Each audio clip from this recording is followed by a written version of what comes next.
اس وقت ساری دنیا میں جن حالات سے گزر رہے ہیں وہ کسی پر مخفی اور پوشیدہ نہیں۔ اس زمانے میں جبکہ ٹیکنالوجی کا زمانہ ہے، انٹرنیٹ کا زمانہ ہے، روئے زمین پر کسی خطے میں کوئی واقعہ اور کوئی حادثہ رونما ہوتا ہے، وہ مکمل بعد میں ہوتا ہے، اس کی خبر اس سے پہلے ساری دنیا میں پھیل جاتی ہے۔ اس لیے یہ بتانے کی ضرورت نہیں ہے کہ اس وقت امت مسلمہ پر حالات کیا آئے ہوئے، اس وقت امت مسلمہ کن مسائل سے دوچار ہے، کن پریشان کن وادیوں سے گزر رہی ہے، یہ بتانے کی ضرورت نہیں ہے۔ ہر شخص جانتا ہے، ادنا سمجھ بوجھ رکھنے والا انسان، دنیا پر ادنا سی نظر رکھنے والا انسان جانتا ہے کہ دنیا کے جس خطے پر کان لگاؤ تو ایک ہی آواز نظر آئے گی کہ کلمہ پڑھنے والے افراد ستائے جا رہے ہیں، دبائے جا رہے ہیں، ان کا استحصال کیا جا رہا ہے، ان کی عورتوں کی عزتوں کو پامال کیا جا رہا ہے، ان کے اثاثوں کو لوٹا جا رہا ہے، ان کی معیشت کو تباہ کیا جا رہا ہے۔ ساری دنیا میں ایک چیخ و پکار کا ماحول ہے۔ بہت سے لوگ ہیں جو اس درد سے گزر رہے ہیں اور اس کو سن رہے ہیں۔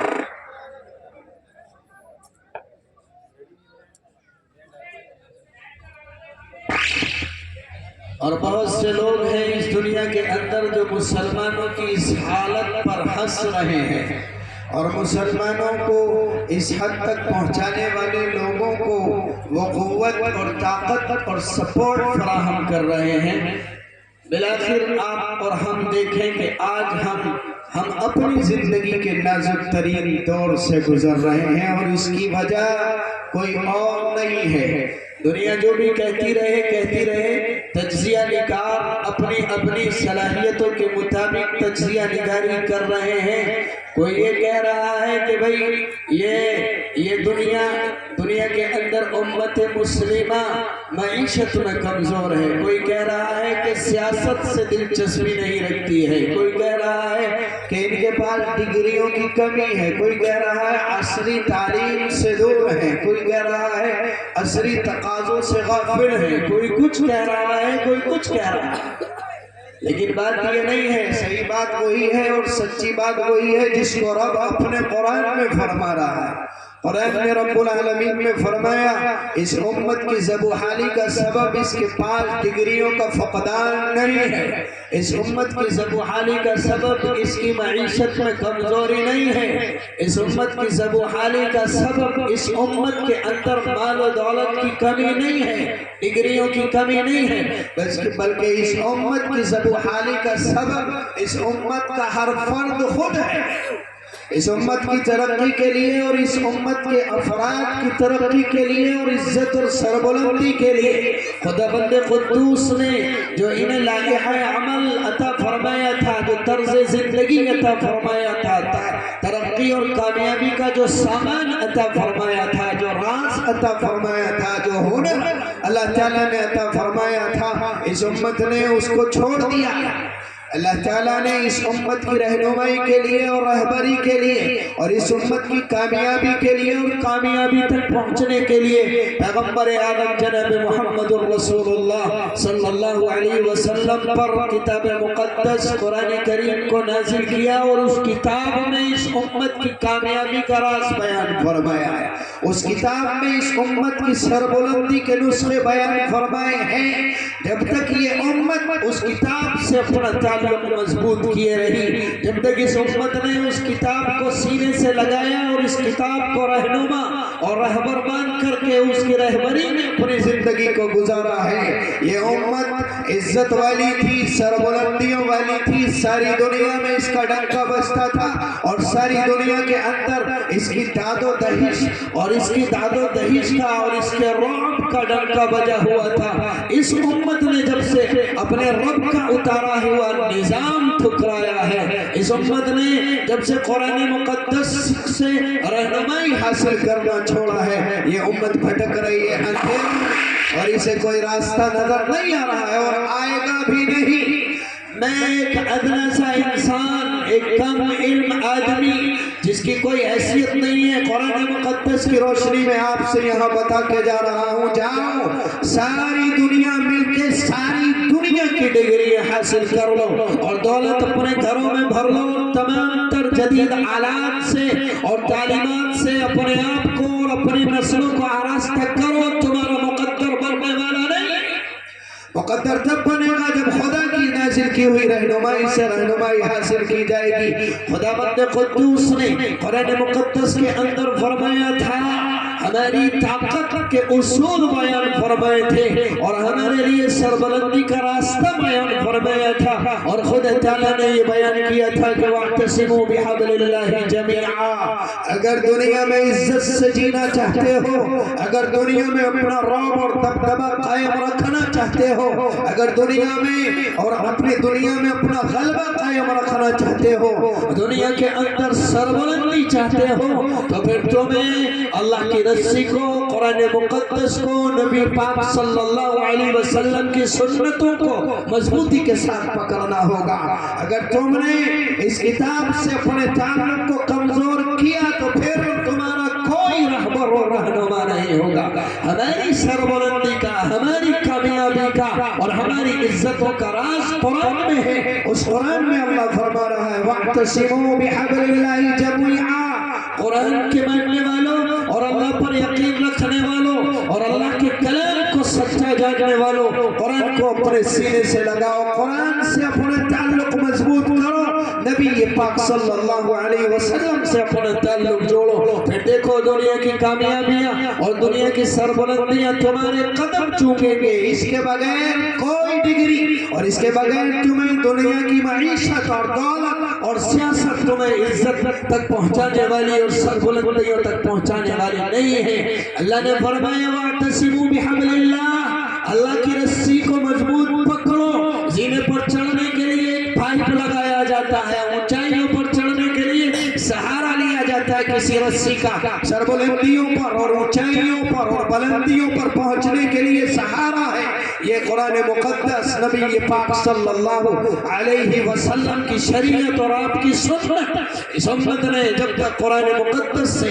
اور نبی علیہ السلام سے اپنا تعلق مضبوط رکھا، ساری دنیا کے دلوں میں اس کی دھاک رب العالمین نے بٹھا دی، رعب اس کا اللہ تعالیٰ نے دنیا کے دلوں میں بٹھا دیا، اور بڑی بڑی سپر پاور طاقتیں، بڑی بڑی طاقتیں اس دور کی، بڑی بڑی سپر پاور طاقتیں اس امت کے بھوکے پیٹ رہنے والوں، ننگے بدن رہنے والوں کے آگے جھک گئی اور اپنے آپ کو سرنگو کر دیا اور اپنے محلات اور حکومتوں کی چابیاں ان کے قدموں میں ڈال لی۔ صحابہ کرام کو ذرا دیکھو اور پڑھو، صحابہ کرام کے واقعات اور ان کے حالات سیرت کی کتابوں میں پڑھو کہ اگر ان کے پاس لنگی ہے تو کرتا نہیں ہے، اور ان کے پاس پورے جسم کو ڈھانپنے کا لباس نہیں ہے، اور 2 وقت کھانے کے لیے ان کے پاس کھانا نہیں ہے، ہتھیار ان کے پاس نہیں، کوئی جدید ٹیکنالوجی سے آراستہ ان کے پاس کوئی سامان نہیں ہے، دنیاوی ڈگریاں ان کے پاس نہیں ہے، معیشت ان کے پاس نہیں ہے، زراعت ان کے پاس نہیں ہے، کچھ نہیں ہے، صرف اللہ اور اس کے رسول سے تعلق ان کا مضبوط ہے،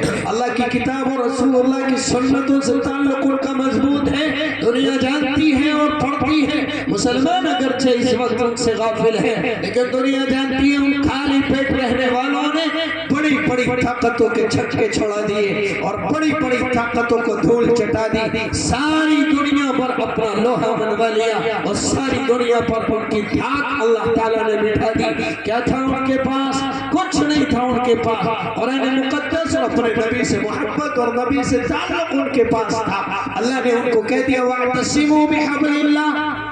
میری رسی کو مضبوطی سے پکڑو اور اوپر چڑھو، یہی ہے راستہ اوپر چڑھنے کا۔ آج امت مسلمہ نے اسی رسی کو یا تو بالکل ختم کر دیا ہے یا اس سے اپنے آپ کو الگ کر دیا ہے۔ آج امت مسلمہ قرآن مقدس سے اور اس کی تعلیمات سے اور اس کے پڑھنے سے اور اس کے پڑھانے سے عار محسوس کرتے ہیں، قرآن مقدس کو پڑھنے اور پڑھانے کو حقیر سمجھتے ہیں، قرآن مقدس کے پڑھنے اور پڑھانے والوں کو اپنی نگاہوں میں گرا ہوا سمجھتے ہیں، اور یہ سمجھتے ہیں کہ جو بچے قرآن پڑھ رہے ہیں یا پڑھا رہے ہیں یہ دنیا میں بس دھرتی پر بوجھ ہے، یہ دنیا میں کچھ ترقی کرنے والی قوم نہیں ہے۔ اور بعض لوگ تو کہہ دیتے ہیں کہ دنیا چاند پر پہنچ گئی، ابھی چٹائیوں پر بیٹھے ہوئے ہیں، یہ ابھی وہی الف با تا میں پڑے ہوئے ہیں۔ اس وقت سائنس کا دور ہے، میں کہتا ہوں کہ سائنس کو وجود بخشنے والا قرآن ہے، سائنس کو وجود بخشنے والی نبی پاک صلی اللہ علیہ وسلم کی سنت ہے۔ دنیا والے آج چاند پر پہنچے ہیں اور پہنچ کر واپس بھی نہیں آئے ہیں۔ دنیا والوں، اللہ نے قرآن مقدس میں 1400 برس پہلے بیان فرما دیا، وَسَخَّرَ لَكُمُ الشَّمْسَ وَالْقَمَرَ دَائِبَيْنِ، تم تو صرف چاند کی بات کرتے ہو، رب فرماتا ہے اگر تم چاہو تو سورج پر بھی پہنچ سکتے ہو، سورج تمہاری خدمتوں کے لیے ہے، چاند تمہارے سامنے سرنگوں ہے،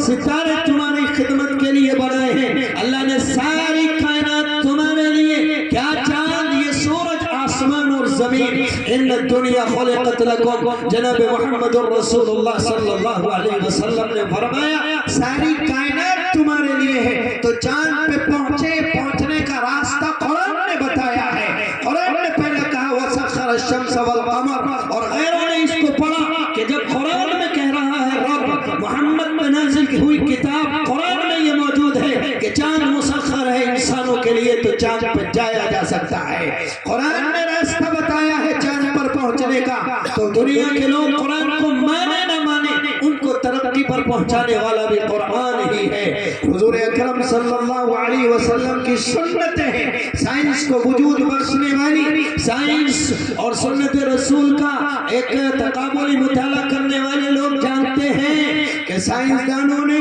جتنی چیزیں ایجاد کی ہیں وہ سب قرآن سے یا سنت سے لی ہیں۔ نبی پاک صلی اللہ علیہ وسلم کی سنت ہے کہ رات کو جب سویا جائے تو لائٹ آف کر کے سویا جائے، رات کو جب سویا جائے تو چراغ بند کر کے سویا جائے۔ ہمارے یہاں تو صرف ہمیں تو یہ بھی یاد نہیں رہا کہ ہمارے نبی کی سنت یہ ہے کہ رات کو سویا جائے تو لائٹ بند کر کے سویا جائے۔ سائنسدانوں نے اس میں ریسرچ کیا اور تحقیق کی تو پتہ یہ لگایا کہ محمد عربی صلی اللہ علیہ وسلم نے کیوں منع کیا ہے رات کو لائٹ آف کر کے سونے کے لیے، اور کیوں منع کیا ہے چراغ جلاتا ہوا چھوڑ کر سونے کے لیے۔ تحقیق کی تو پتہ چلا کہ انسانی آنکھ میں ایک لینس ہے، انسانی آنکھ میں ایک چھوٹا سا نقطہ ہے جو اس کی روشنی کا محور ہے، اگر وہ خراب ہو جائے تو پھر آنکھیں اندھی ہیں، اس میں سے شعاعیں نکلتی ہیں اور ان شعاعوں کی مدد سے انسان دیکھتا ہے، اور یہ جو لائٹ ہے اس سے بھی شعاعیں نکلتی ہیں،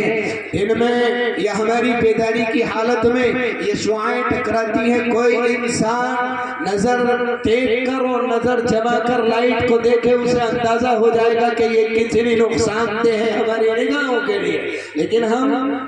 بیدار ہوتے ہیں تو نگاہیں کبھی ادھر ہیں اور کبھی ادھر ہیں، اور اسے کوئی غور سے نظر ٹکا کر دیکھتا نہیں ہے، نظر جما کر، اس لیے نگاہوں پر کوئی اثر نہیں پڑتا۔ لیکن انسان جب سو جاتا ہے تو اس کی نگاہیں، اس کی نظریں اور اس کی آنکھیں ایک ہی حالت پر جم جاتی ہیں۔ اب اس کی نگاہیں اور اس کی آنکھیں ایک ہی حالت پر جمی ہوں گی، ادھر لائٹ کی شعاعیں اس کی نگاہوں پر پڑیں گی، ادھر اس